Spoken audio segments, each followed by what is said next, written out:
Roommate, রিক্যাপমেট, চলন্ত আড্ডাখানা, সরল মানুষ, সহজ মানুষ, মুড বোস্টার, মুড চাঙ্গা ম্যানেজার আমাদের নিজামুদ্দিন স্যার।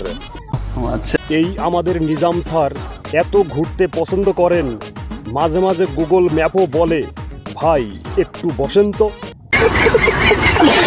ট্রেনিংয়ের প্রতি সেশনে সবাই যেখানে বাংলা বলে টিকে থাকার চেষ্টা করছে, সেখানে এই নিজাম স্যার ইংরেজি বলে বলে সবাইকে থ মেরে দিয়েছে। এই নিজাম স্যার সব সময় হাসি খুশি থাকেন, মনে হয় তিনি ট্রেনিংয়ে আসেননি, এসেছেন পিকনিকে। রিক্যাপমেট হওয়ার কারণে তার সাথে নেশা পড়েছে, দেখে মনে হয়েছে মানুষটি প্রচণ্ড নিরহংকারী, তাকে নিয়ে অহংকার করাই যায়। রুমমেট হওয়ার কারণে বুঝতে পেরেছি লোকটি ভীষণ রাত জাগতে পারে, নাইট গার্ডও তাকে স্যালুট দেবে। অনেক রাত করে রুমে ফেরার কারণে স্যারের উপর রাগ হতো, কিন্তু তার হাসি মুখটা দেখলেই আমার রাগ উপে যেত। মানুষটা নিজেই একটা মুড ফ্রেশ মেশিন।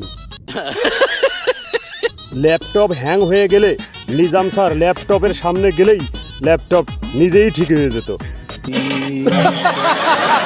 এত মিশুক মানুষ, আমরা নতুন যারা 5 মিনিটেই তার কাছে পুরাতন বন্ধু হয়ে গেছি।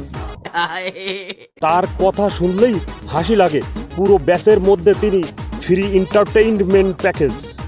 আচ্ছা, ট্রেনিংয়ে সার্টিফিকেট পাওয়ার পাশাপাশি পেয়েছি নিজাম স্যারের মতো চলন্ত মুড বোস্টার বন্ধু। আচ্ছা, নিজাম স্যার খুশি তো? এতক্ষণ তেল মারলাম, বেশি ফুলেন না যেন।